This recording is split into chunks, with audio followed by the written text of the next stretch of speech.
Hi everyone, I hope you're well and enjoying your week so far. Welcome to Night Class Business Week, where we are going to be joined by Rob Machin, who has got an illustrious career in small food businesses, specifically around street food, but very much involved with food, drink and retail at this point. So Rob started off being shared by Curb and Bleecker Burger, and has done pretty much everything across both of those businesses, and sort of crucially has been there at the beginning of both of those businesses, and watched how Curb and Bleecker have developed the right systems to get us in the right position to be able to continue 8 years and counting. Yeah, Rob is an accounting whiz kid. He studied at university economics and philosophy. And I always think that's a really interesting thing to note about him. He's not just some like accounts bean counter type of money person. He really thinks about the holistic side of accounting as well. And, you know, you'll notice from the lesson how there was a bit of stuff about money and emotion and everything like that. And this is very much the kind of thing Rob also likes us to consider, as well as risk profile and everything as we're doing our accounts, just so we can really get the right systems in place for our businesses and for us to achieve what we need to within these businesses. So Rob is going to be going through, the evening is a bit different than what we've done before. It's going to be in 3 sections. So it's going to be number 1, pricing your dish. So everyone of you who've done your homework will have already got a start on this, so it's going to make much more sense. We're not going to be going through individual dish pricing spreadsheets. We're just going to be using it as the template, so you'll have it, so it's all going to really flow a lot more, hopefully. And then we're going to do a zero run through, which is gold, to just really start understanding how zero works. It's going to be a really good foundation for you. Like I said, it's a far cry from stuffing receipts into ice cream boxes to be gone through every January with horror. And then number 3, we're going to do P&L, profit and loss, and broadcasting. And at the end of each section, we're going to have a chance to take questions. So do get your questions ready. And then at the end, we can take all sorts of questions around anything accounting, ask an accountant anything. So just think of whatever you want, and we will do our best to fit all of the questions in.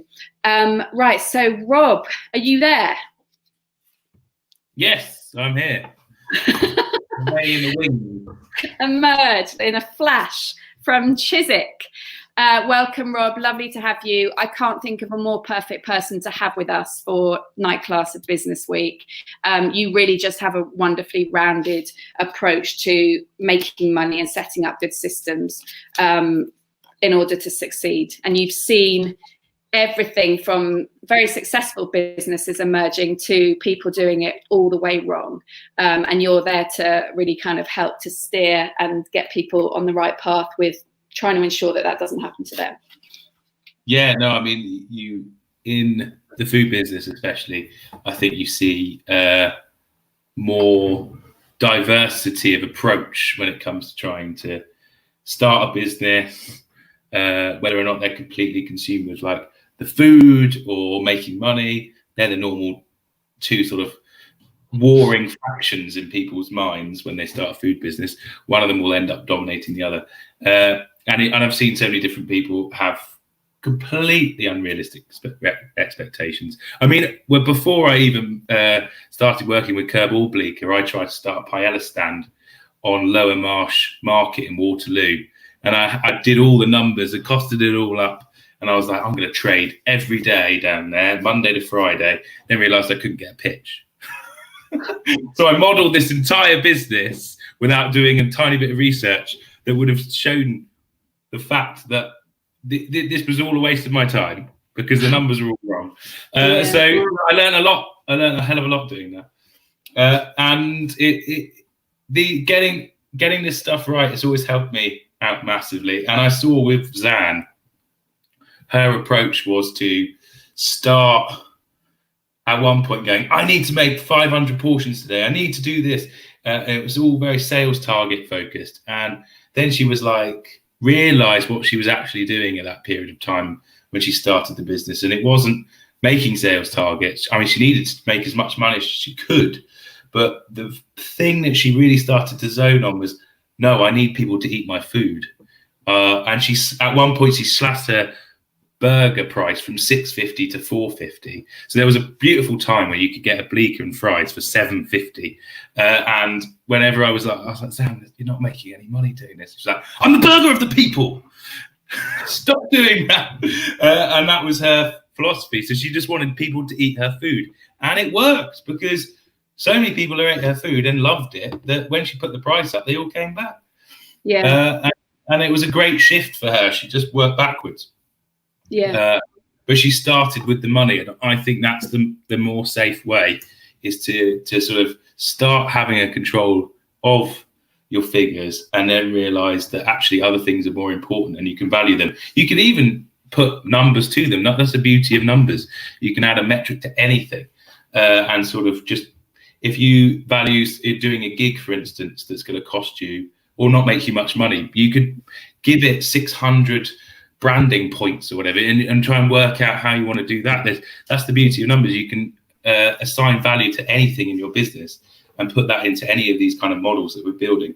I mean, the homework was a very simple model, because I wanted to make sure that everyone could get across, and it's street food focused, but we're going to go through a few different things today. Okay, wonderful. Well, look, Rob, I'm going to let you crack on, and I will see you in the questions. Yes, I'm looking forward to that. Okay, good. All right. Well, I'm going to start everyone off. I mean, I hope you enjoyed the homework. It was essential work for you to be able to understand your food cost. And so one of the crucial elements of running a food business, I think, before you even set up a gazebo, is to understand exactly what you're trying to make and give to a customer. And you might have lots of different things on your menu, but you're going to have that hero dish that you've probably already gone through with a lot of people. That thing the thing that you really want to sell a lot of. And as soon as you hand that over to a customer and take £10 or whatever, you want to know how much that's cost you. You won't know exactly, but you're going to know pretty well what the cost of all those ingredients, the packaging and everything that goes in it costs to your business. So if you've taken £10 and you've given them the food, £2 is what that cost you. So, I mean, rather than go through the homework on a spreadsheet, this is an old classic slide where I've costed up a burger, of all things, because that's my trade, and I do love burgers. And here we go. I like to think this is my business. It's Bob's Burgers.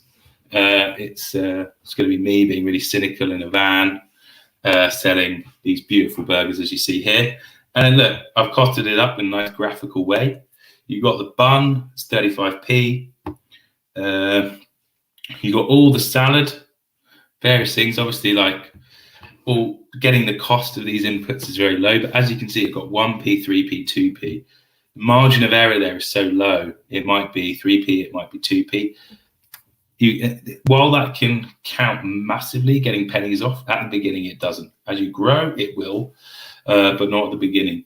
So I'm fairly easy on the garnish. I can cost them up. It's best to be conservative with these things. Always round up when it comes to getting your margins right.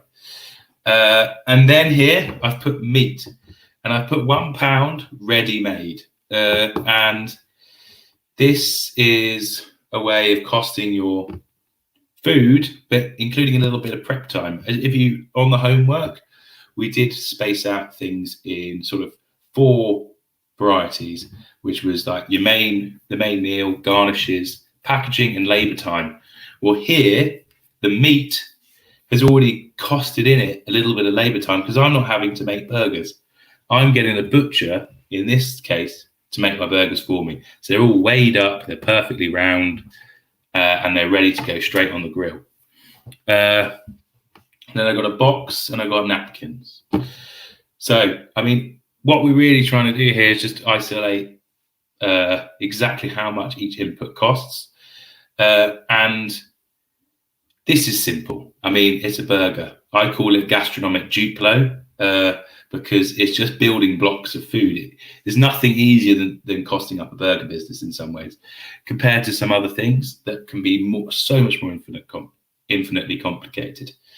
So I've got a box at 5p, napkins at 1p. It's all fairly self-explanatory.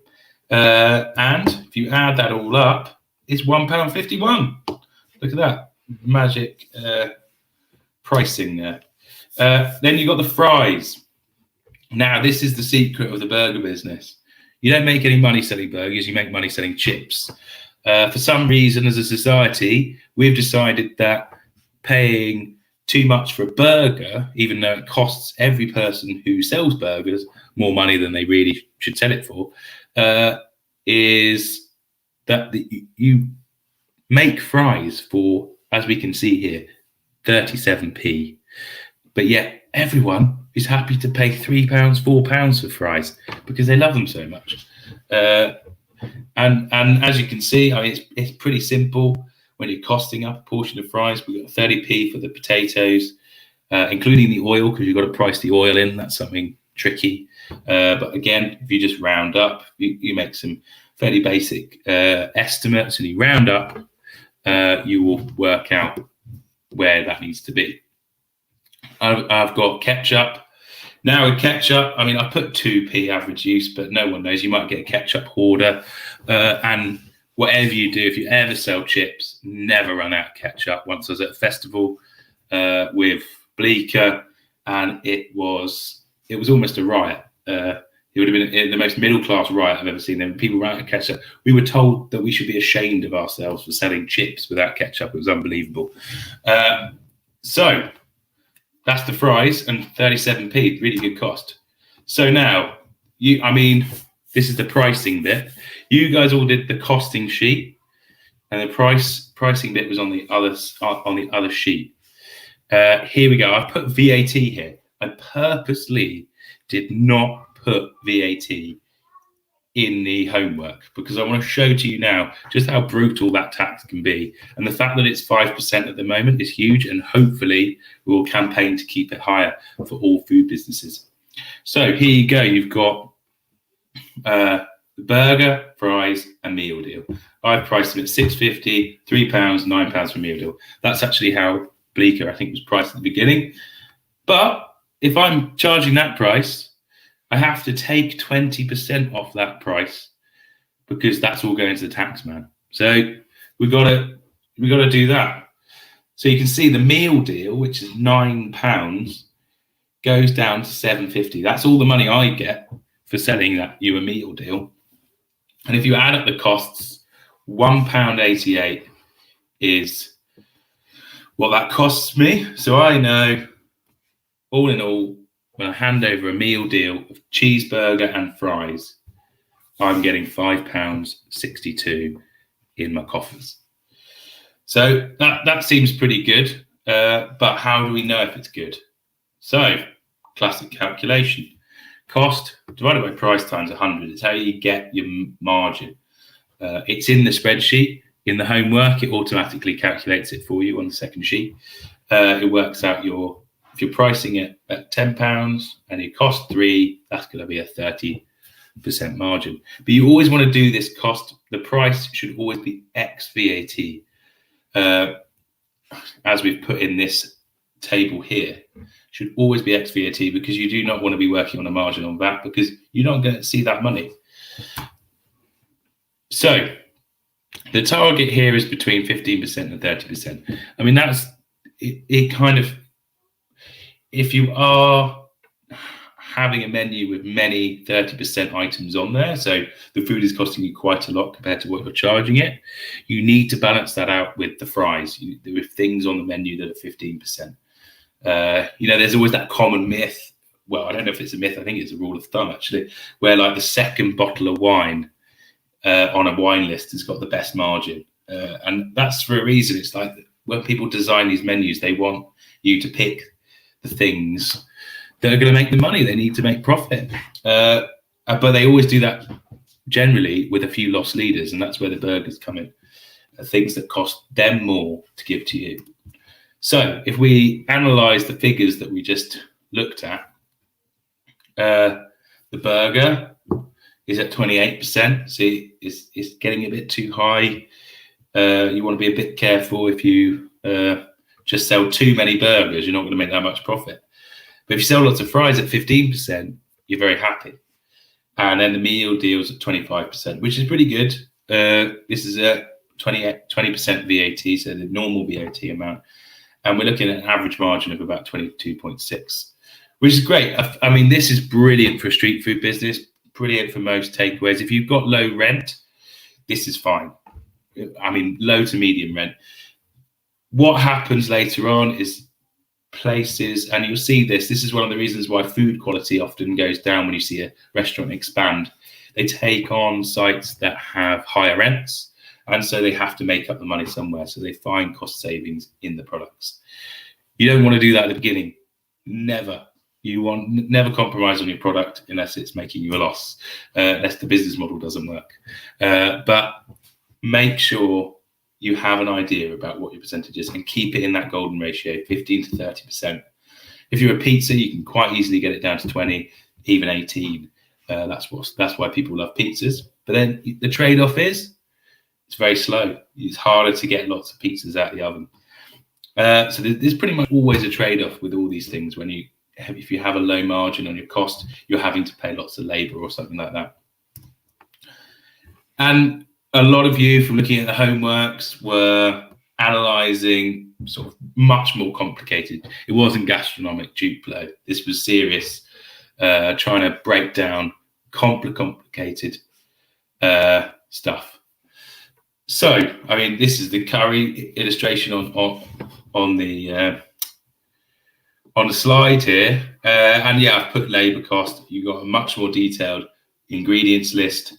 You're going to need to prep it somewhere. A lot of people use it at their house at the beginning. A little bit complicated with the EHO, like the Environmental Health and the Council, but it can be done. And one of the crucial parts of doing something like this is the portion control. So while you're pricing this all up, you get a bad member of staff who's giving 2 scoops of curry, for instance, with every portion rather than 1. Then suddenly these are all your figures of costing your product are wrong.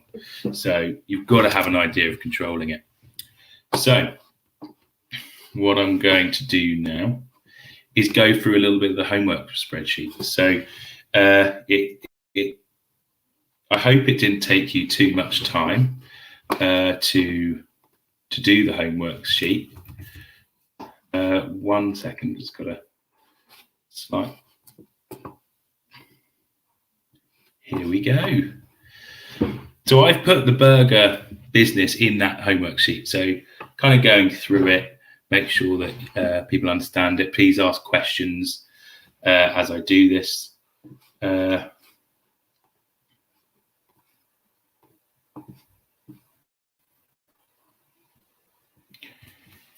Yeah, so we're going to quickly go through it again. This was the easy option of going through a burger business. It illustrates the point. I hope everyone found this spreadsheet is kind of built for the more complicated businesses. Obviously, you looked at Barbecue Dreams was in the course material, and they've got quite a complicated dish. I mean, it's a chicken satay, and so everything is has to be carefully detailed. Even like tiny things like soy sauce, the inputs are very complicated. So I've just put here because it's illustration of ease. And as you can see, I've put 1 bun, cost me 35p, and I'm going to spend £35 on 100 buns. Very simple maths. And I've got the potatoes, 13p. And so I've kind of put these as my core ingredients: the meat, the bread, the cheese, and the potatoes. And then we've got some garnishes down here, and all the disposables. And what we're doing here is we're trying to work out what you actually order to your kitchen. So if you go to one of the wholesalers, the reason why we kind of like structure the database in this way is that if you go there and you buy a box of onions, you want to kind of start thinking in boxes of onions, not single onions, because that's the unit that you pay for. So the more you understand that, when you're around in your kitchen and you see someone throwing away a box of onions, you kind of know exactly how much that cost you. And whenever you sort of change systems, or even if you want to change the menu slightly at some point, you might be able to kind of do it in your head, because running a food business, you're not always able to analyze the spreadsheets when you want to. You might just be in the kitchen working out things, and you want to start training yourself to understand like how your decisions in a kitchen affect your costs. So if you decide to double the onions in a portion, it's probably going to be all right, because the onion's really cheap. It's a penny. I mean, look at it. It's not going to do much to you. So you can just be like, oh, I'm just doing my food development, which is something, if you start a food business, especially on the street. When I was starting with Zam, we ate so many burgers. I mean, we just experimented all the time, using a lot of the garnish elements that were really cheap, because we knew we could play with them, because it wasn't going to affect the core cost of the product. And we've got them all listed here. As I said before, we've got labour time here at the bottom. I put about £10 an hour.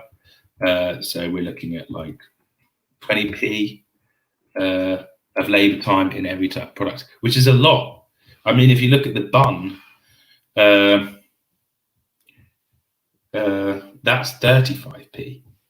So your labour can really go, if you don't count it in the product of your, the cost of your product, sorry, it can, it's an invisible cost that you're not understanding. And so you think your business is going swimmingly, which happens all the time.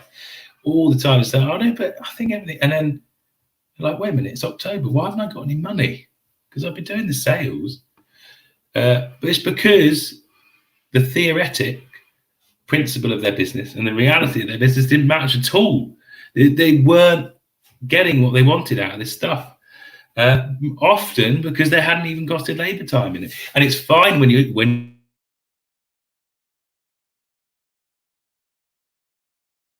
something you're having to pay out the bank account. When you start hiring people to do that, then you really quickly realize how much it's costing you. And with this burger business, for instance, we have the labour time here, and it would be for like prepping fries or something like that, and it would cost a lot.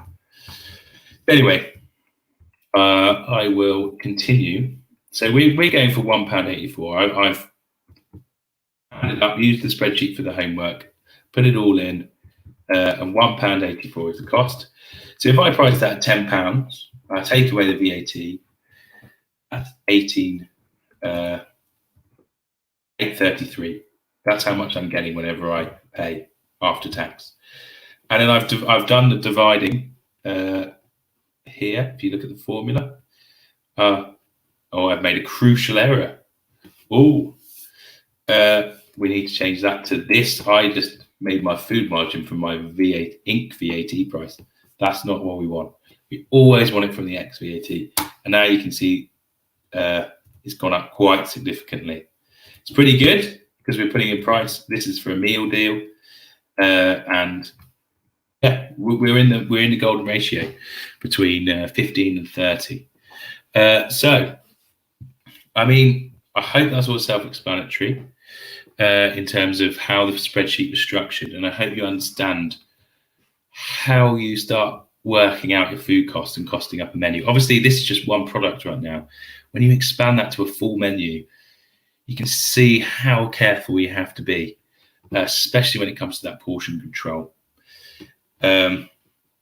I'm ready for any questions. I haven't seen any come through yet, but happy to have some questions right now. I hope I've gone through everything on the spreadsheet. I'm going to stop the screen.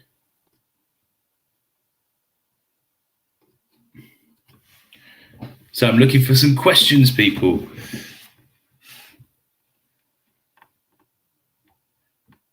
No, we got some. Well, the food cost is just one part. It's oh, Petra's back. Hi. Hello. How are you doing? I'm fine. Rob, we've got one question, which I don't really understand, but it's from Kevin saying, hi, do you have an Excel spreadsheet for that? But I don't know for what, because that was written 15 minutes ago. So if that triggers any bells, or Kevin, if you could write another, be a bit more specific, we can maybe help you. Caris Alonso, would you kindly explain for you how you calculated the labour cost? Labour cost. Okay. So, I mean, the labour cost for me, the way I put it in there was just 2 hours at £10 an hour.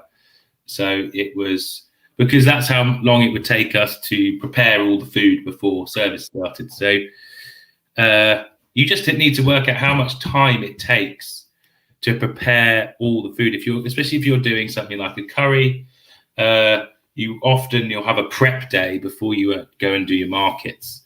And so that prep day, how long is that prep day taking you? And so if you took yourself out of the equation, because at the beginning you'll be doing most of the prep. But if you took yourself out of the equation and you put an employee there, someone that you can pay to do that prep, how long is it going to take them? If it's going to take them 5 hours and you're going to pay them £10 an hour, that's £50 for that day. And how many portions of food are they going to be able to make in that day? If they make 100, then you divide the £50 by the £100, about the 100 portions, which gives you 50p per portion. So it's just taking that total amount of time taken doing the food prep for X amount of portions, which is 100 in this case, which we've been doing in the spreadsheet. And then looking at how much you pay that person. So, like I said, if it's 5 hours and you're paying them £10 an hour, that's £50. If you divide that by 100 portions, which is what they've spent their time making, that's going to be 50p per portion. I hope that explains it.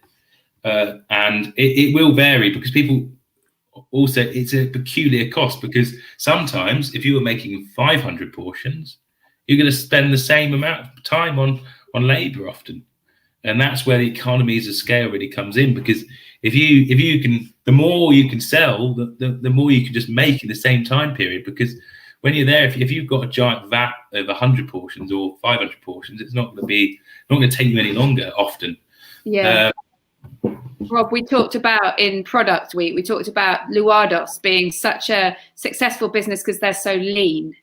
They turn up and they make all the food in the van, and they sell it all, and then they wash up and they go home. There's no unit that they have to pay for. There's no extra staffing or anything. It's all just made there and then. It's hot and fresh, and it tastes even better because it's literally been made then, and it's not like bags of ready sliced carrots or whatever being put into their cooking. So there's something really kind of simple and beautiful and lean about that. And yeah, you can have a business like a dumpling business where you have spent days prepping your dumplings, and then you might get there and you can't sell them all because it's a washout or something, and you've left yourself in a lot of risk potentially on that day. But at the same time, you might be able to sell those dumplings really quickly. But the businesses that can just do it all as you go along, and if it's busier, ramp up, and if it's not so busy, pull back a bit. They're the less risky businesses. And Luados is quite similar to Bleecker, because when they had a service, they would have a lot of people on because they needed to move fast. It's lots of fresh ingredients going into one wrap. It was like 16 inputs or something.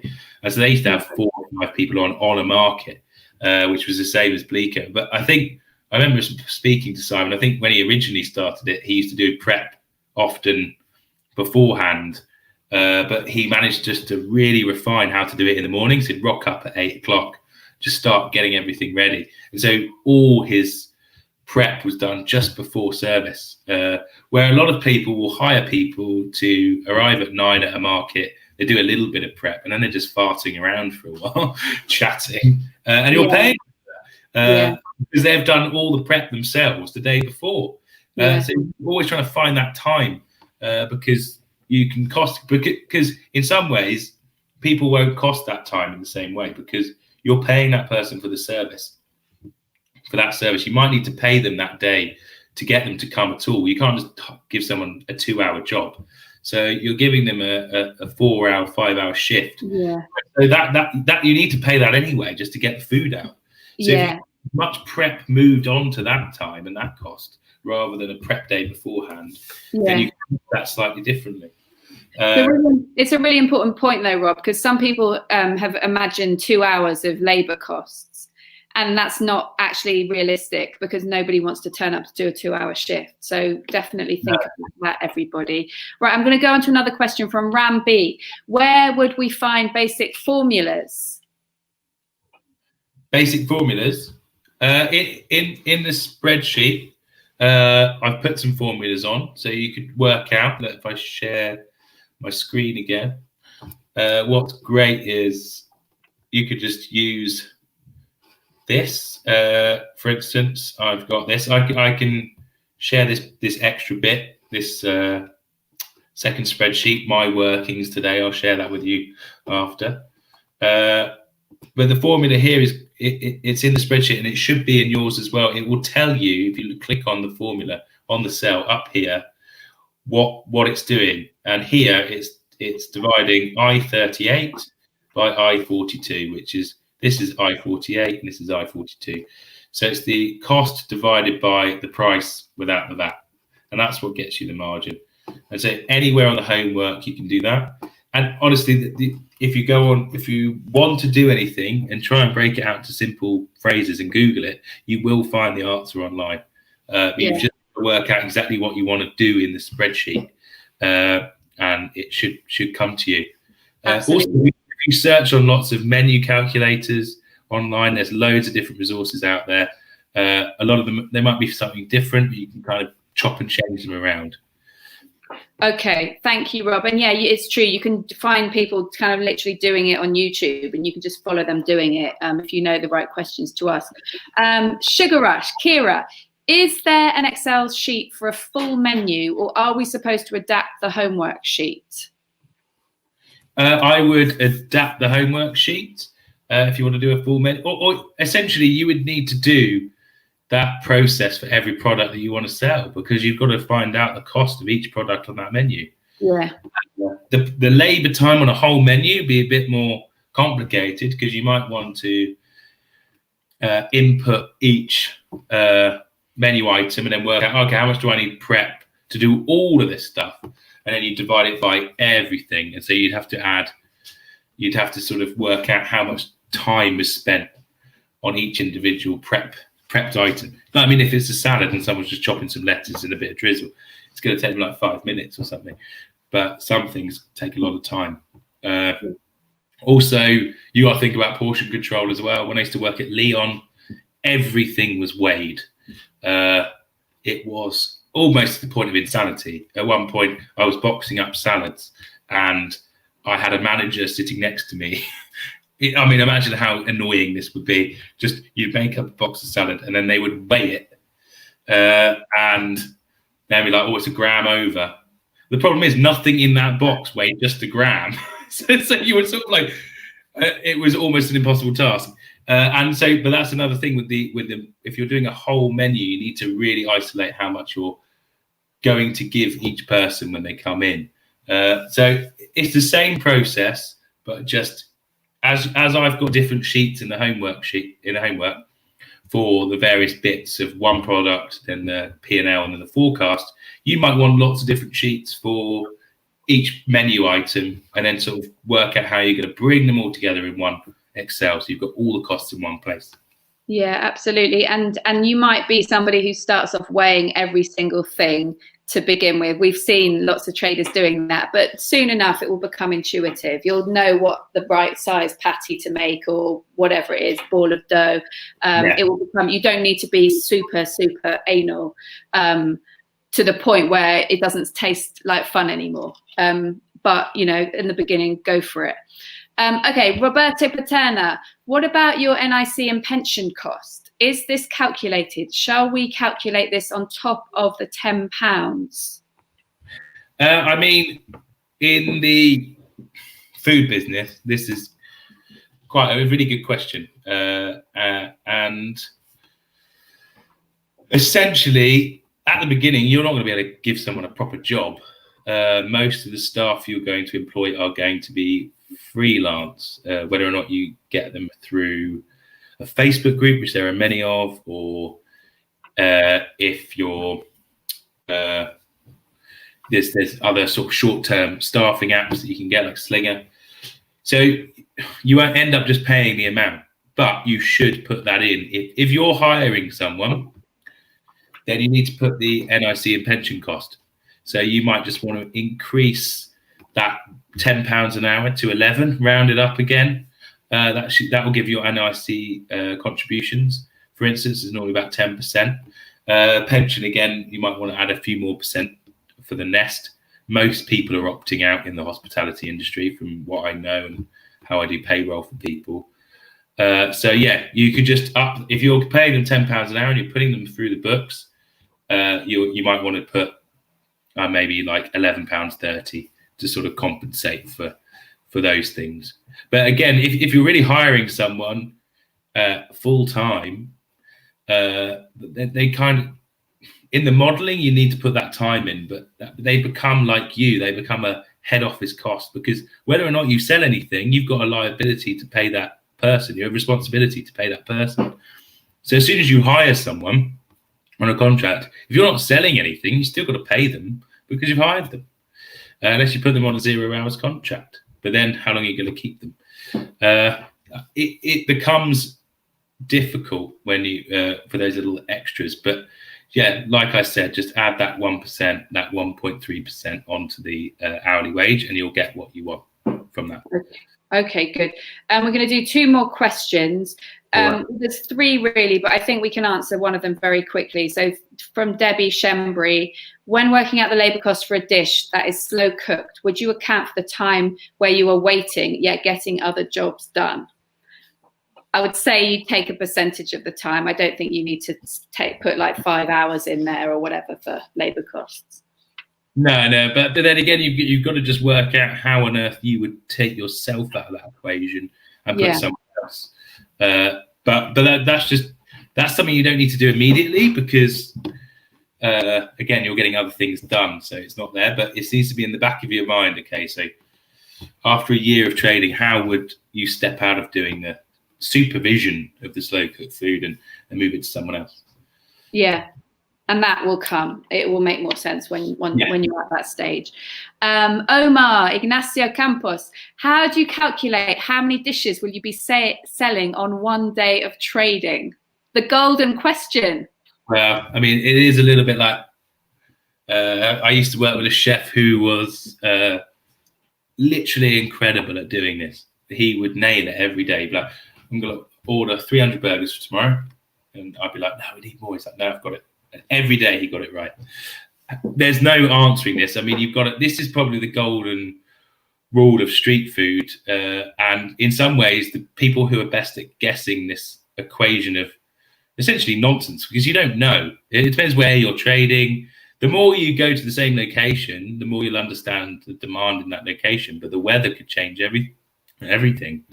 Even if it's not raining, sometimes the rain doesn't put people off as much as the wind. But if it's a big sunny day and you're at a market and you're in a good place and you've been there before, you know you're going to do a lot more than you did last week when it was a bit chilly. And so you've just got to gauge those things.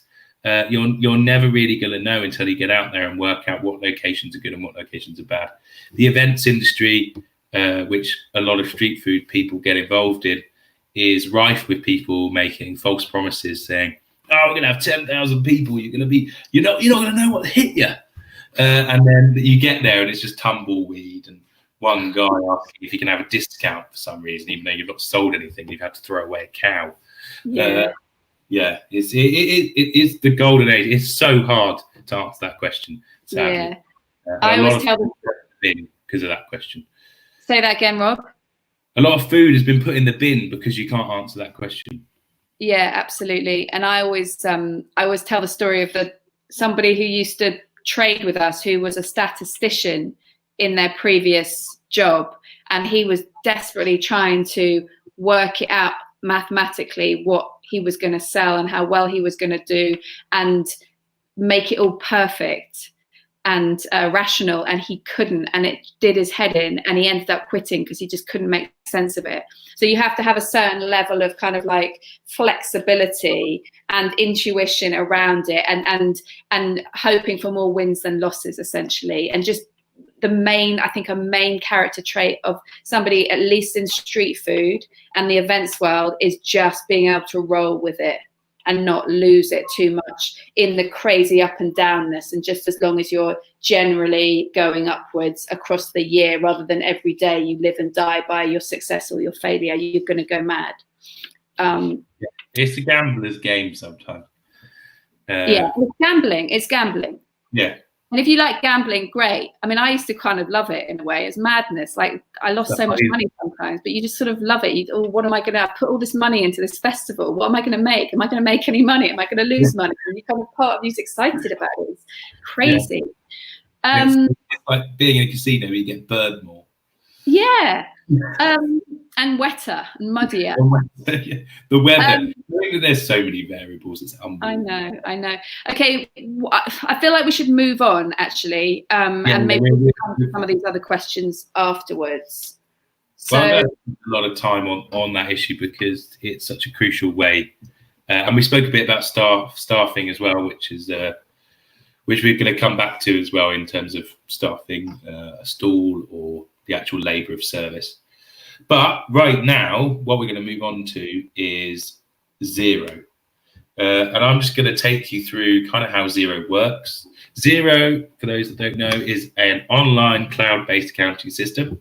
Essentially, it is glorified spreadsheets given a much better way of UX, user interface, and has far more jazzy things that you can add to it.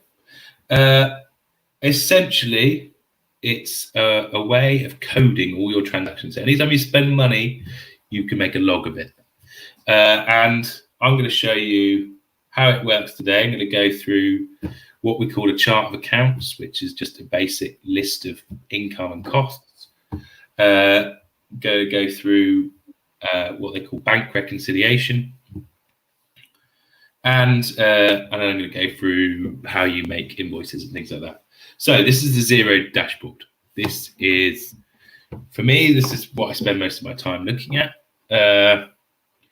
And accounting and bookkeeping used to be completely spreadsheet based, or a ledger. People used to just write everything they spent in a little book. And I still see people doing it in some sort of old shops. Just essentially logging everything, and so many people will make numerous spreadsheets essentially telling them the same information, and this system will give you so much of so much more than any spreadsheet that you keep could do. It's so much better.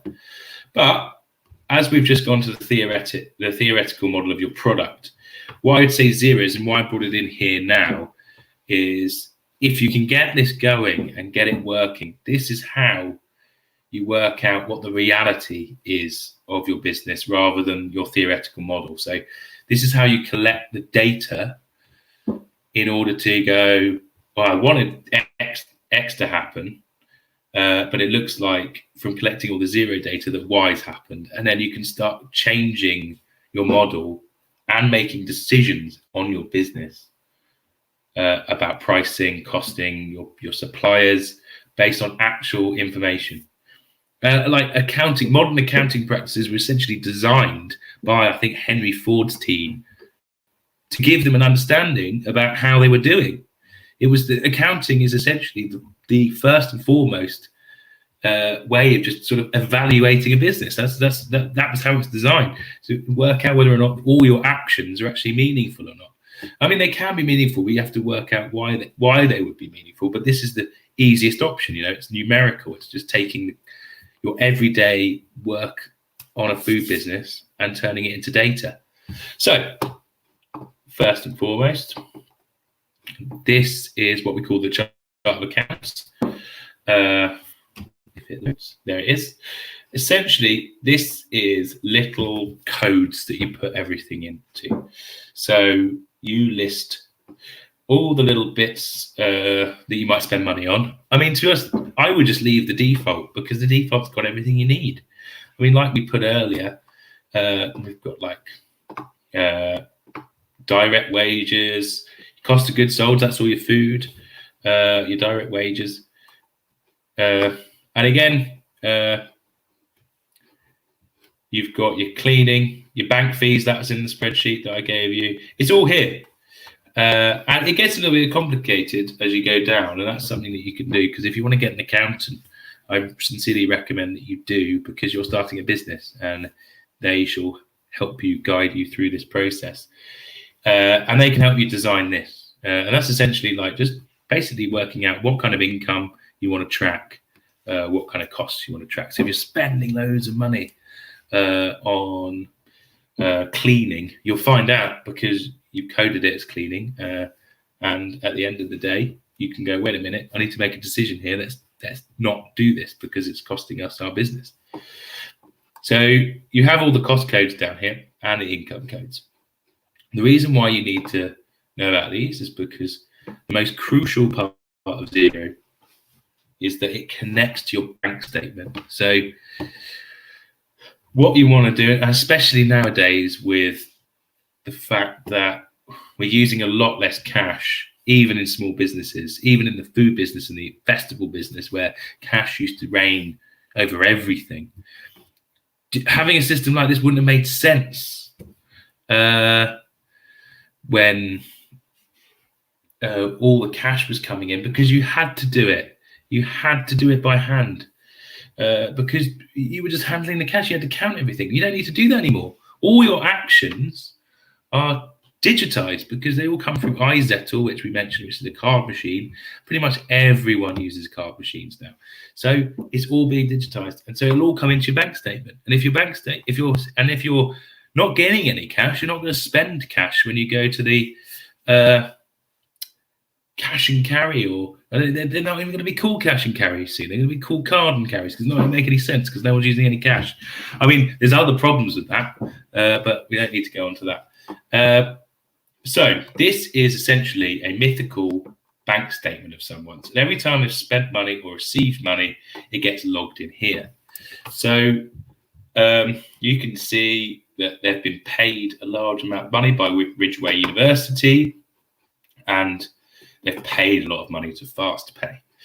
And so what Xero allows you to do is just code things. And as you can see, I've got some funny things there, but I could just put FastPay, and we don't really know what this is for, but imagine I've got an invoice, and I knew FastPay was for cleaning.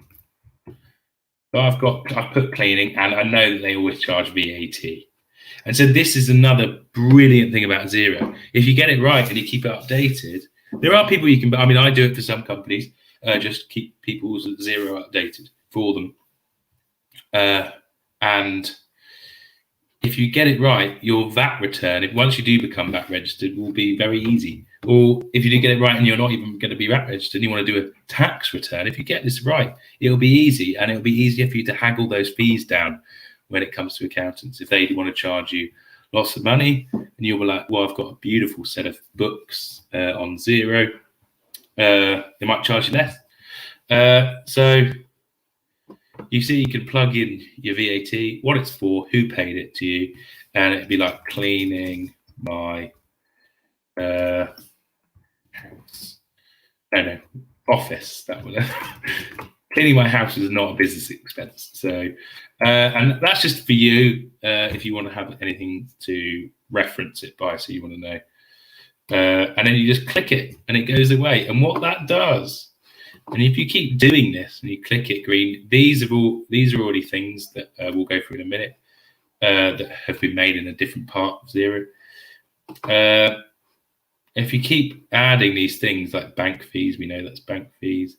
There's rules you can make to speed yourself. If you've got regular payments coming out, you can make bank rules. You can make this thing go so fast at understanding the ins and outs of your expenditure, that it can be just, you can literally do a month's worth of bookkeeping in like an hour, where you would be done in an hour, and all the other guys with their pens and papers and their ledgers or their spreadsheets would be tearing their hair out.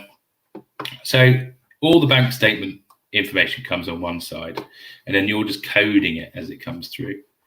And then the reason why you do this is because you can hit this thing called profit and loss, and it will essentially just give you a whole scope of your business, month by month. I mean, here it's in aggregate, but it can show you what profit you're currently on. Obviously, you'd have to do all the bank reconciliation before you could pull out real data. So coding all those transactions on your bank statement to making sure they're all put in the system, and the system knows which one of these codes to put it under. There's 1 second, it's hiding a report from me because it's on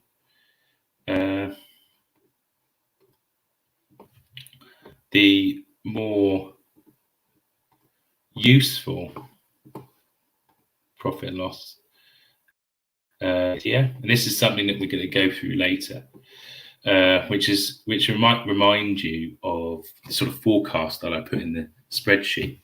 And there it is. This is a classic structure of a sort of monthly P&L, and as you can see, it's taken the data from the bank statement, put them in the month, put it in the right code in terms of the cost codes and various things like that, and sort of plug them all together, and what you get is this rather amazing amount of detail about your business, because you can see, oh, I took that much money, I paid that much out, I made that much profit. And so the benefits to getting this right are just huge, because you can just keep a true understanding of where your business is at. The trick is getting it right. Things get coded in the wrong place, but there's so much help on here. Like if you go up here, there's you can search for anything in Xero, but you can also use the question mark, and they've got so many videos, anything you want to do, the help functions here. It's an incredible system, and so many videos on it. There's a Facebook group called Xero Users. So I would recommend that you try and do it as yourself, because you'll get more understanding. You've got to get to know these ideas about figures and things if you want to start a business. You've got to be able to know how to read these sheets if you want to go the long haul. So I recommend trying to do it yourself. If you really hate it, you can outsource it. Again, if you try to find a good accountant, they can help you. Sometimes they will do bookkeeping. If not, there's other bookkeeping services. For instance, I help a lot of people, but I really recommend you do it yourself, because if it's something you can do, you will learn more about your business than pretty much anything else. And it's only now the food business can actually do this because of the card payments. It just isn't as complicated as it once was. So that's the benefit. I'm just going to show you a little bit more. Another benefit is if you do any private catering, or even if you're doing a takeaway or anything like that, you might want to invoice someone, and so all your invoices will be here, so you can just keep an eye on. If people aren't paying you, oh no, it's overdue. Chase them, and then you can just email them. So it just has all your money sort of needs in one place. But also, if you go up here, there's a thing called files, and it means that you can just upload files, but mainly you can email all your invoices to this email here.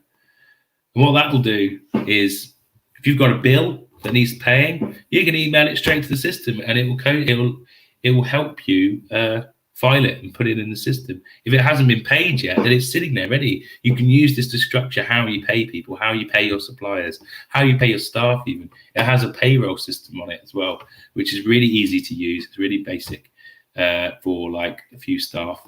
If you're not employing more than 10 people, you can easily use it. And yeah, you can download an app as well for this. So get your phone out, you go to the shop. Instead of going, oh, get the receipt and shove it in that pocket up here where you got all your receipts and they're bursting out and they're falling and you're losing all the VAT, because you have to have the VAT, have to have the receipt to claim the VAT back. And you don't get to claim much VAT back as a business in the food trade. So you want every one of those. But instead of doing that, just take a picture of it on the app and it's there forever. You can throw that receipt away. And it's all there. If you ever get audited, pretty unlikely, but it does happen. You've got all your receipts there. And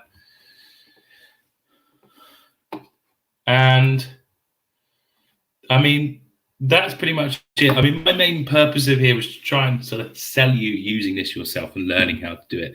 It's hard for me to teach you exactly how to do it, but there's so many more videos, better videos than mine, about how to use the software. And yeah, I'm just going to finish up. Like I said, you could forward things to that email address and they can turn up as bills, and you can use this to organize all your payment runs. So you can pay all your suppliers at the end of the month. And that can help with cash flow. And cash flow is very difficult in a food business, working out like who you can pay when, because you've got to be really tight with the money, because often you'll have to fork out $3,000 for a big event or something if you do festivals, or if you're doing a takeaway business, you might need a big piece of equipment at some point because something might break. Oh no, you don't know what you're going to do, so you have to plan how much cash. So, I mean, that's any questions on Zero. I want to leave some more time for the next section, but I'm happy to take a few questions on Zero, but then I want to move on to the forecasting. Okay, we'll keep it brief. Yeah, just one or two. Okay, fine. We've got a question from Anil. Can Zero also capture corporate credit card transactions? Yes, it can. Well, I mean, you'd have to set up what they call like a bank account, and you might have to manually import them. But again, that's all online. It's very easy to do, and you just put it all in there. But again, there's other apps you can use for that that link together. But ultimately, if it's just you who's got one, you can just connect that account to Zero. You might have to manually import the data, but it's pretty easy, honestly. Okay, very quickly, this isn't going to relate to everyone, but just let's ask it. This is from Book. What are the main differences between Capium and Zero, which is what her accountant uses, is Capium? If you prefer Zero more, could I use Zero separately? I've not heard of Capium, but why not just... I can answer your question right now. Capium. I think it. I see. It's I mean, it's essentially the same thing. If your accountant's using Capium, use Capium. They should be able to use Zero as well if you want to use it for your bookkeeping. But it's another piece of software. It's basically the same thing. There's a lot of different products out there. You've got Zero, you've got QuickBooks, you've got Sage. They all do the same thing. I just love Zero for the food business because I really like the way it's laid out. I think it's very easy to use.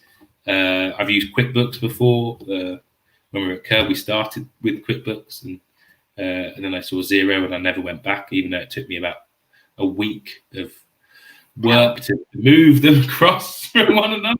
Absolute hell. But it was worth it. I absolutely love Zero, but there's no doubt that you could get to know Capium just as much as you could Zero. Yeah, we're just proponents of it, having tried a few different ones around for what we do. Okay, quickly, from Roberto Paterna, how much does Zero cost, and do we need an accountant too if we have this? Also, are you able to upload and reconcile your invoices on Zero? Yes, you can upload and reconcile your invoices on Zero. Zero costs, I think the starter packages at the moment, I think there's a deal on, it's about £12 a month. I think when you conclude payroll and the standard package, not a starter one, I think it's about £28 a month, Inc. VAT. So, I mean, it definitely costs money. There's no doubt about it, but it should allow you to save that money easily by if you use it properly. But there's no point buying it and then letting it rot on a shelf. You've got to use it. Yeah, it'll save you so much time. And you will need an account. You don't need an accountant officially by law. You do not need an accountant to do company accounts. But do you really trust yourself enough to just? People train to be accountants for years, and there's a reason. It's quite complicated. I don't think it's quite as complicated as they like to make out, because finance has been often insulted at the fact that it makes everything far too complicated for its own benefit, and that's true. It definitely does. But doing company accounts can be really complicated, especially when your personal stuff gets involved, and you can end up losing a lot of tax losses. So I do recommend getting an accountant at the beginning, always, just for that company accounts, and just someone to steady the ship and give you some information. But do not go with big firms. Try and find someone that's a small operation in your local area. I really recommend that, or talk to people in the trade and get a recommendation. Do not go for the big firms, because they love to milk the small business, and they're not really giving you much value, and they charge you a lot. Yeah, and what we're going to do is we'll put a link to Rob's website, Raw Productions, at the end. What? Raw Operations. Sorry, Raw Operations, Raw Ops, at the end of this thing. So it's at the end, so you'll see it. It'll be easy to find. And I noticed, Rob, that you're offering 15-minute free consultations to people to establish what their needs are and if you can help them. So definitely take advantage of that. So we'll put the link in at the end. We'll take. What have I done? What? Yeah, your time is gone now, mate. We've got 2 questions from Will. We'll just do one of them and the other one can come at the end, hopefully. Will Wyatt, hi Rob, is it necessary to do the bookkeeping separately to the digital way and have it on paper as well? No, you just do it the digital way. The reason why I kept talking about the paper is when we had cash in the game, you needed to do a lot of stuff on paper as well, but you can just digitize everything. Everything can go digital. You really want to just focus on zero, all your information coming from bank statement in the bank feed, and just getting it in the system, coding it to the system. You do not need to do it on paper. I mean, I've taken on jobs right now where you've got a young person and their father, for instance, and one of them's doing everything sort of by hand, and the other one wants the digital person to take over. And I've got to try and beat his system. I've got to be more accurate than his system. So for a year, he's going to do it by hand while I do it digitally, because he doesn't quite trust the technology yet. But I will prove him wrong, and he'll be very happy. It'll save him quite a few hours a year, probably a week a year. Yeah, it's an interesting overlap time, isn't it? Of like the old school way of doing it, the cash on hip, cash in bundles under your bed, and now the digitized way. And there's a lot to be said for all of that we probably haven't got time to go into here. But it's an interesting time to be an accountant. Rob, do you want to go on to the next section? Yeah, I'm going to go on the next section. We're going to go through the homework,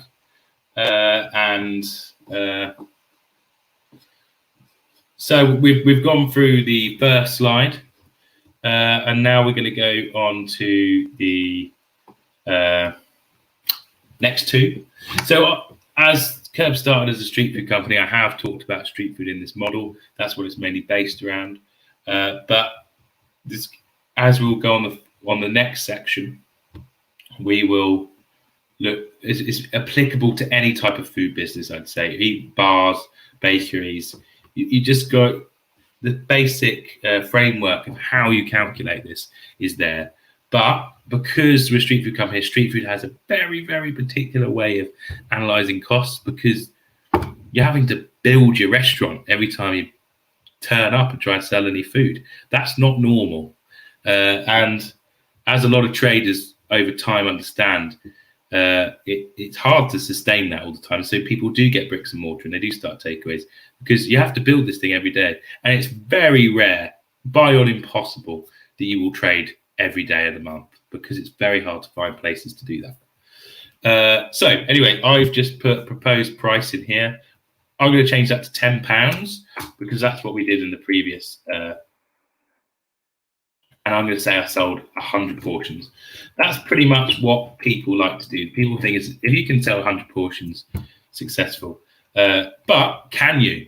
It's a massive thing. People think, oh, I'll just sell, we'll just do we'll do 100 an hour for 10 hours and it'll be a great event. I'll make loads of money. It's like, it's so hard to do that, sustain that level of output at times, especially keeping your quality up. In a lunchtime situation, which is a classic model for a lot of street food operators, you've got about an hour and a half to sell 100 portions of food. So you've got to be pretty quick. You've got to do like you got to get one every minute, basically. And that's not easy. You've got to have your setup. So we've got the cost for a portion. We're going to take £100. All right, we have not included VAT right here. This model is without that ex-VAT. So we're going to say we take £1,000 of the market. Say you just started, you're not even VAT registered, because that's where you'll all be. You don't have to register for VAT until you've taken about 85 grand in turnover over a 12-month period, any 12-month period. So you've got a bit of time. So when you first start costing out markets, you want to be doing it like this. And so we've got really good margin on the food at the moment because we're not VAT registered. So we're spending £184 on the food to make £1,000. We haven't got any staff in. But I'm a burger guy, so I'm going to need 4 people, and I'm going to pay them £50 a shift because I need 4 people for an hour and a half when it's really busy, and I need a good amount of people cleaning up. But I need enough people just to be there. So a lot of them are going to hang around. I've got to face that because no one's going to turn up for less than 4 hours, really. So I'm going to say I'm going to pay 4 people and I'm going to pay them £10 an hour. I'm going to have 5 hours for each person. So we're going to go £200. Brilliant. That's 20% staffing cost to the amount that we've taken. So again, I've just divided the staff by the income from the market, and it's giving me 20%. Pitch fee, curb standard is 15% plus VAT. So, oh no, we've got trouble here. We're not VAT registered, so we're going to have to pay the 18%. So I'm just going to change that to 0.8. That's just a classic way, just times anything by 0 point anything. If you've got 20%, it'd be 0.2, 10%, 0.1. Just in case anyone doesn't know how to use those kind of mathematical percentages. Percentages are so key in building these kind of models. We don't know how much gas we're going to use. I'm going to say £10. Petrol, we live pretty near, so we just had to rock up. We're in a van, so I'm going to say we don't have to pay parking. And bank fees, basically, iZettle, like I said, everything's moved to card. Even if it wasn't, when you took cash and you tried to put it in the bank, they'd charge you £1 for every 100. It's the same as iZettle, pretty much. And I don't feel like I need any contingency. I've got quite a lot of staff on, so it's not going to bother me. But I'm still making a decent whack at that. I'm making some money because I'm not having to travel too far.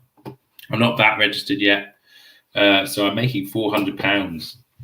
And this is where the appeal at the beginning is street food is. Like you rock up, you do this 3 times a week when you're not VAT registered for a bit. You're like, whoa, I've just made like 1,200 in a week. But you don't make 100. You don't sell 100 portions in the winter. You're nowhere near. You're not VAT registered yet, so a lot of that money's not even yours yet. But at the beginning, you really start. You can really start making a bit of money if you good early on, and you can sell 100 portions, and you can keep those costs low. Especially this petrol cost is pretty low. I mean, most people are having to drive quite far to market and back, and the extra time of all that People can spend a lot of time in traffic just getting to markets and back again. But you can make a decent whack for waking up at 7 and then finishing the market at like 3:30 and maybe being home at like 5. And you do that a few days a week. But that gives us an idea of our market and how much money we can make at the market, and gives us a target. You know, if we rock up to the market, how much do we want to sell? Again, someone asked that question earlier. It's impossible to know what it is. The variables are like infinite. The amount of madness that goes on at markets, like, oh, I know it's 3 days before Boxing Day, and so it's definitely going to be 200 portion day. No, you don't know. The variables are impossible. So you get this information from a market. This is a P&L. Especially if you're doing any events, you always need to trust. It's basically just putting income at the top minus all the expenditure.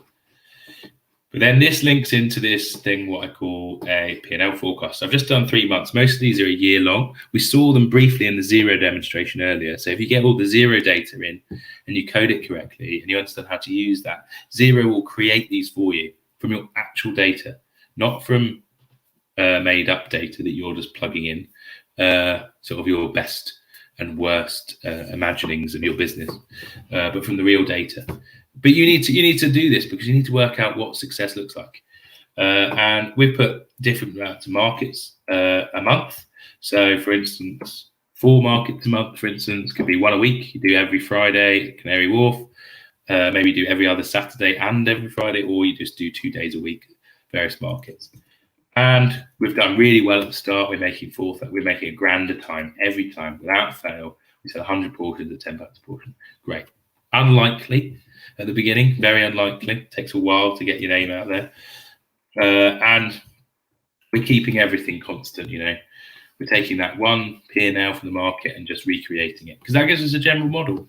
Because if we can keep the targets close each market and try and work out what our target is and how we can keep the costs down and make sure we don't employ too many people for too many hours or spend too much money on petrol or gas or wastage or whatever, we should be able to make the money in the long run, which this money needs to pay for our other business expenses, because most of you guys are not going to just pay for the market pitch fee. You're going to have somewhere to base yourself, which a lot of people will pay rent for. So, I mean, I've put £600 in here. It's possible for a bit of storage somewhere, but you're probably not going to get any power or prep in there. You might just store your kit, have a little bit of water in there just to wash everything. You have to pay for insurance. You want to do some marketing maybe, or design branding every month. You have to pay some sort of accountant. Pay yourself. You're going to have to pay yourself. How on earth are you going to survive? You have to work out what you can live on. If you want the business to actually, if you want to give yourself a fighting chance of this business working, you've got to incorporate paying yourself, because it can get really tough. And if you're not getting any money back from it, or if you're completely broke and tired and having to do everything the hard way in your personal life, like never getting a cab and always having to get the night bus, or like all those little things, you're always having to get inferior orange juice because you're skint, because you're going to quit, you're going to go and get a job. So give yourself a fighting chance. And then you put a bit of contingency, you might have a loan repayment.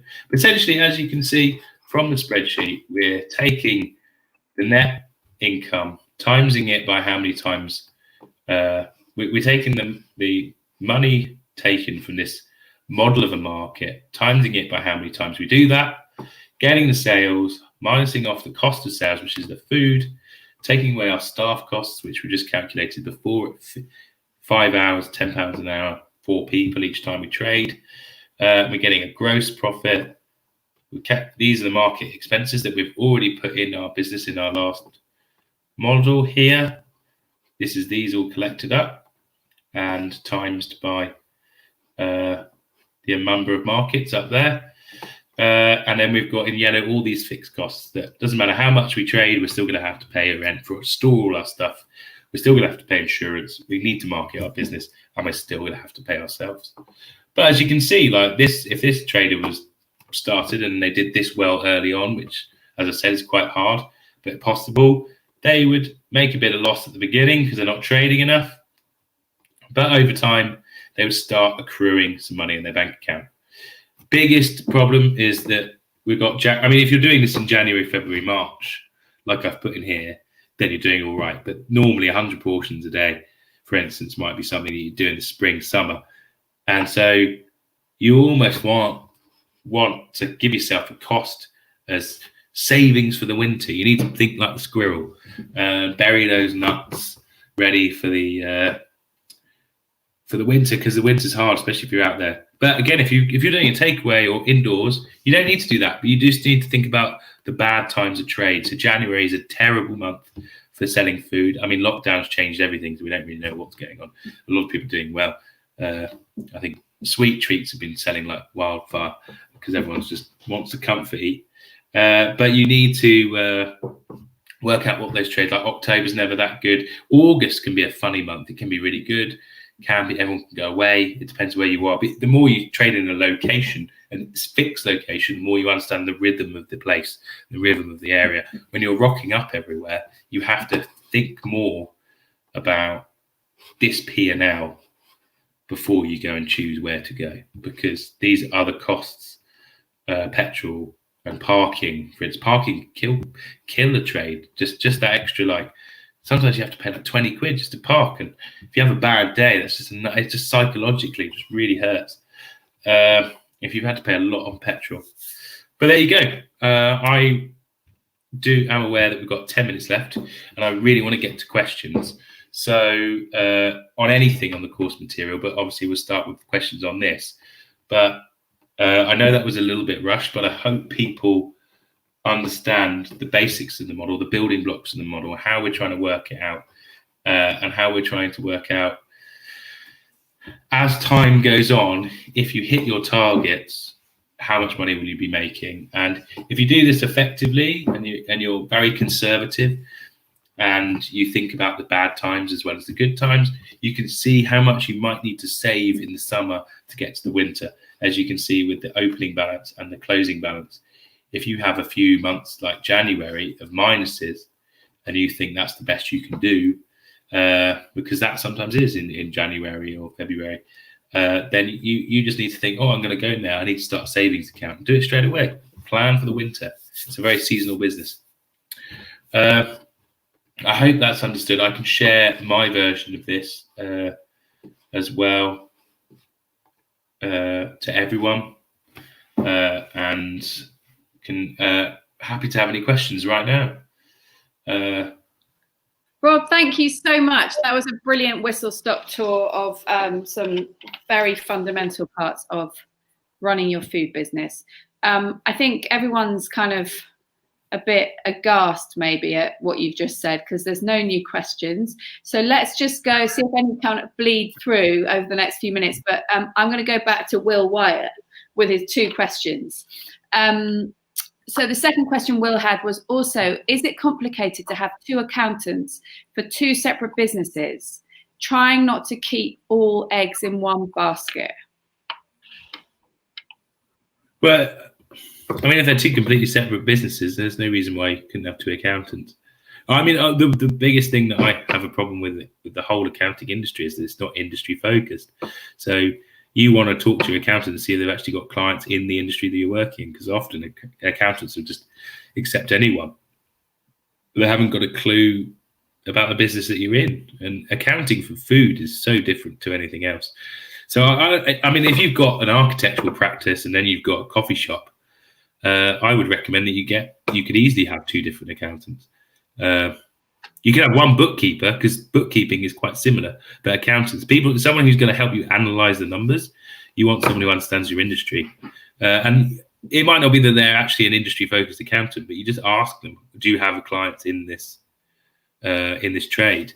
And if they say no, then you probably want to go and look somewhere else. Yeah.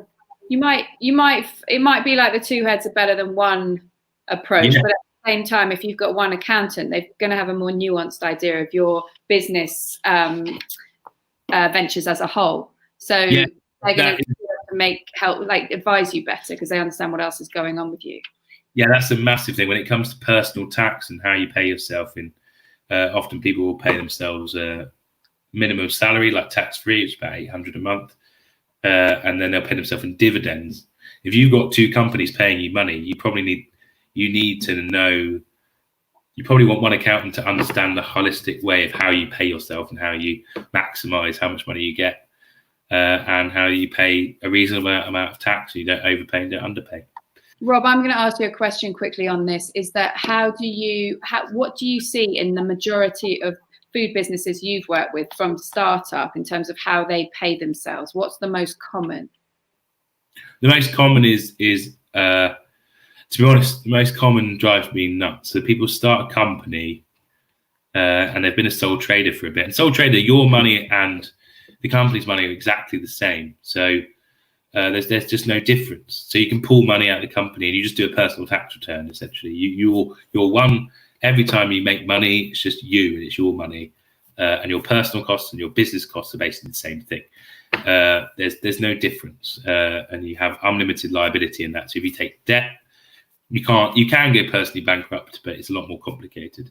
But then a lot of people just start a company, but they kind of think that the company's money is just their money, but it's not. And you have to be very, very careful how you pay yourself. Too many people pay themselves dividends every month because they can't earn enough money on £800 a month tax-free. So they go, oh, okay, I pay myself £800 tax-free a month, and then I pay myself £1,000 in dividends. But then they don't make any money. And if you don't make money, if you don't make profit from your company, you cannot pay yourself a dividend. It's just, what you're doing is just defrauding your business by just stealing money from your own business. And your business is not, as much as it is yours, it's a legal entity in its own right. You don't have just like carte blanche to do whatever you want with it. It's got a legal structure. And you have to be careful. And you can get into a lot of difficulties with the HMRC if you pay yourself dividends and then don't have the profits to back it up. So my biggest thing is that you pay yourself like £1,000, including a bit of national insurance. You're hardly paying any tax on something about like £1,100 a month. And most people end up doing something like that at the beginning anyway. If you are going to start a company, just be careful. If this is a hobby, if you're like the spreadsheet said, if you're doing 4-6 markets a month, and you're probably doing something else on the side, that's probably not taking you all your time. You might just carry on being a sole trader for a bit, because then you've got this, like, you just do one tax return, which is your personal tax return, and it's a lot easier. It's a lot easier to do that, and you just learn a lot. All of this, especially at the beginning, you just got to learn. You've got to find ways of evaluating what you're doing. And what I've just suggested here is like giving yourself targets, building a little model, trying to land your portions at a market, see if you can make the money, keep the costs down. Use zero over a few months to analyze your figures and compare them to your food margin costs. Are you hitting what you think you're hitting? Oh no, I've spent way more on food than I ever imagined.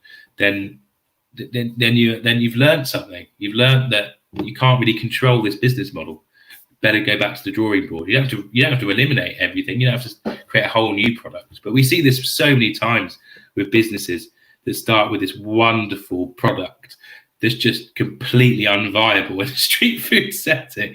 And it's great because they've got it in their arsenal and they use it maybe at an event or a pop-up, or when they go and have a restaurant or do something like that, they can bring that back and price it accordingly with a plate.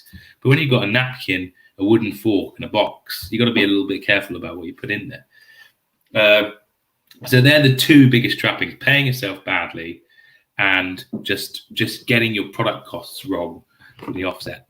They're the two biggest pitfalls, I think, that people get themselves in.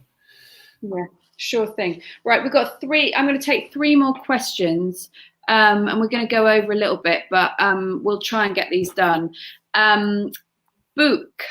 Also, would you recommend registering to VAT for food businesses that haven't passed the £85,000 threshold yet? God, no, never. I mean, then I don't know the individual case of your business, but it's pretty much, even if you've spent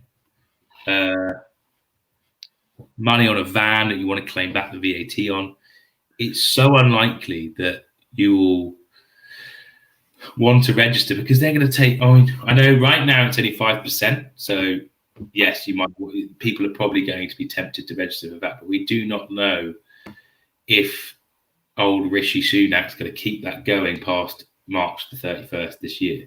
So we've only got 2 more months. And if you can avoid paying VAT at the beginning, especially this is still a hobby. So at the beginning, I know everyone wants to go full in, but until it's starting to work, it's still experiments. And so don't start VAT registering until you've sort of completed a bit of research, essentially. The first early days of a business are still research. The amount of business partners, for instance, that do 3 months of street food and one of them leaves because they hate it. And I've had countless people do this, register for VAT early, and then sometimes I haven't found out until 2 years later. And I was like, why is your business never, like, you seem always depressed about your business? It's because they've registered too early. They're not ever allowed themselves to make any money, because when you not registered at the beginning, you can actually make quite good money without really having to do much. But you've got to be on it. And that's what another thing about Zero. If you're on Zero and you're analysing stuff, you can see when you might register. And if you're on 80 grand turnover, you might just want to not do any work for a bit, because you can't see the fact that you were going to make enough money that 20% on all your future turnover is going to be worth your while. So it's a very complicated issue, VAT, but as a rule of thumb, do not register. Yeah, I think a lot of people get excited about it because they're buying a lot of, spending a lot of money on equipment, and they think, oh, they can kind of cash back for it, and it'll kind of extend ad infinitum, but it runs out pretty quickly, that initial buzz. Okay, so Roberto Paterna, what are the possibilities to get a full stand in a market and be able to trade 31 days a month? Buy on impossible. I mean, unless Curb Camden.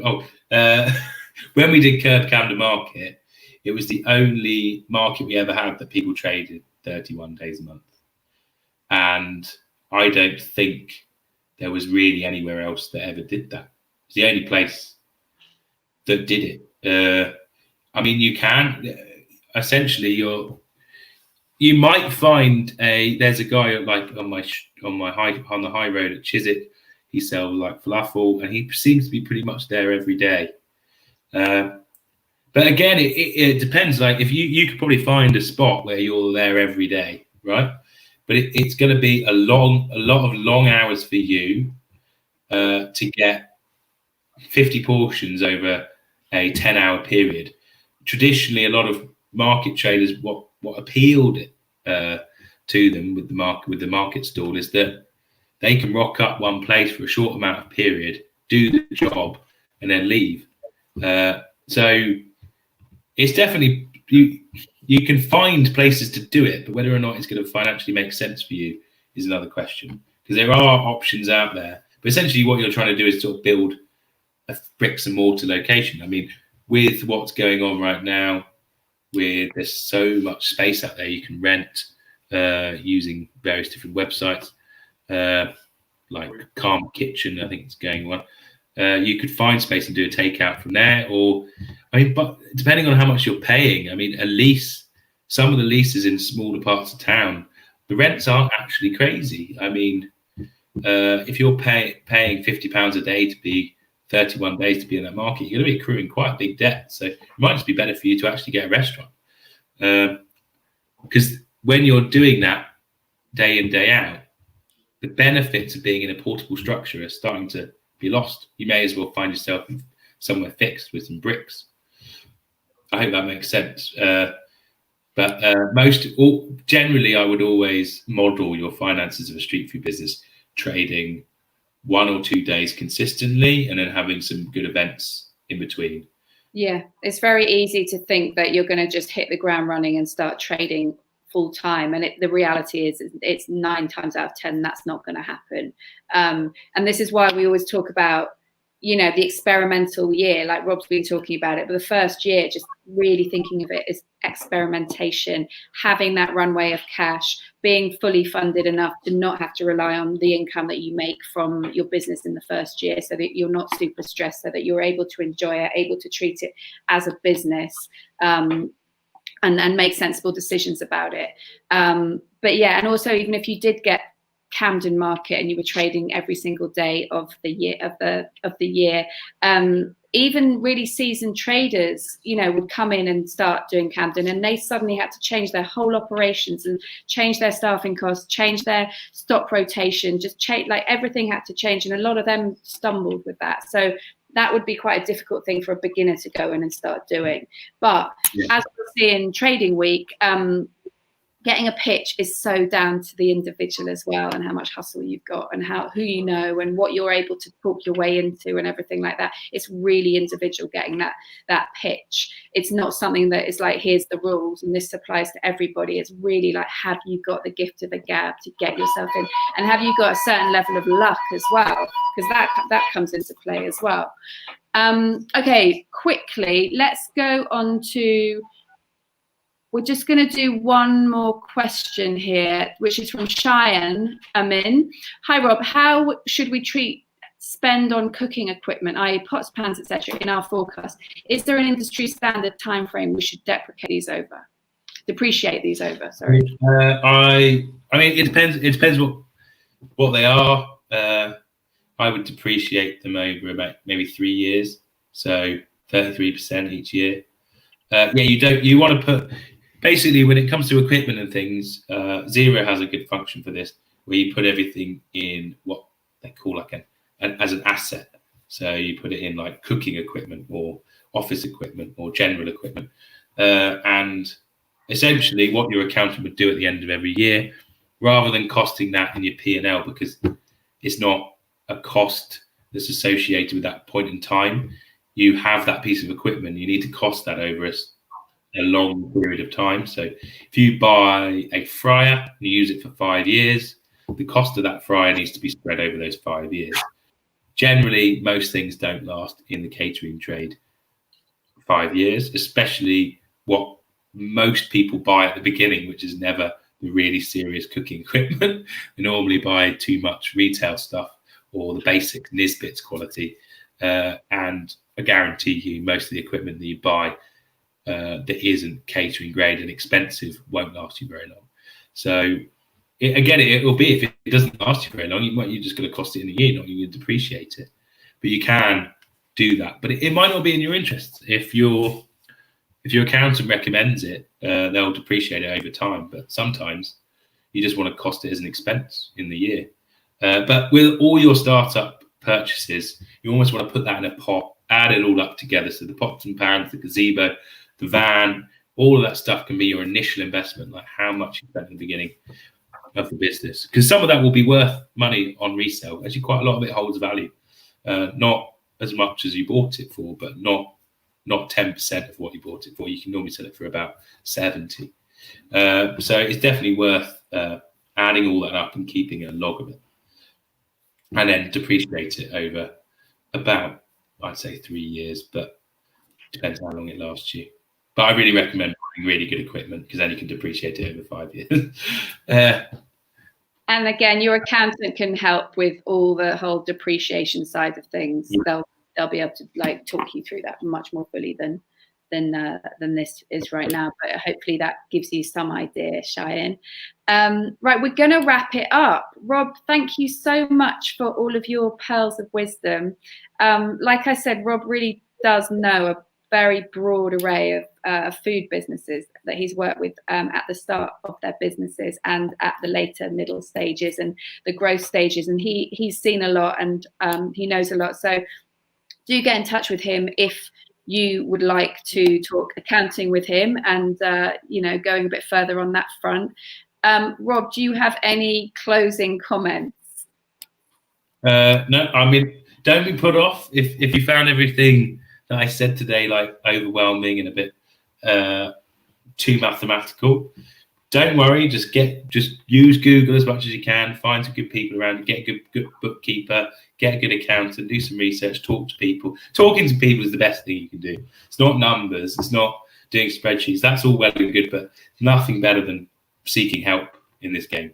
Absolutely. And it's the same for everything, right? It's a bit like when you go on holiday. You can sit in your house at home planning your holiday and trying to work out where you're going to stay and where you're going to eat and all the different things you're going to do. But until you actually get there and get a feel for it and start talking to people, you're not going to really understand it. And you soon start realizing how easy it is to kind of find all the information you need. So it's as always, getting out there, getting to know people and just sharing information. It's the basis of Curb. It's about information sharing. And as soon as you enter your industry that you're getting into, be it street food or whatever, you'll start meeting people who are nearby to you and you'll start learning on the ground as you're doing everything. So thank you everyone who's tuned in. Tomorrow or tonight, 12:01 tomorrow morning, you will get Brand Week coursework, and we're going to see you next Monday night for the branding night class. Thanks everyone. Thank you, Rob, again for your time. Really appreciate it. And have a good week, everybody.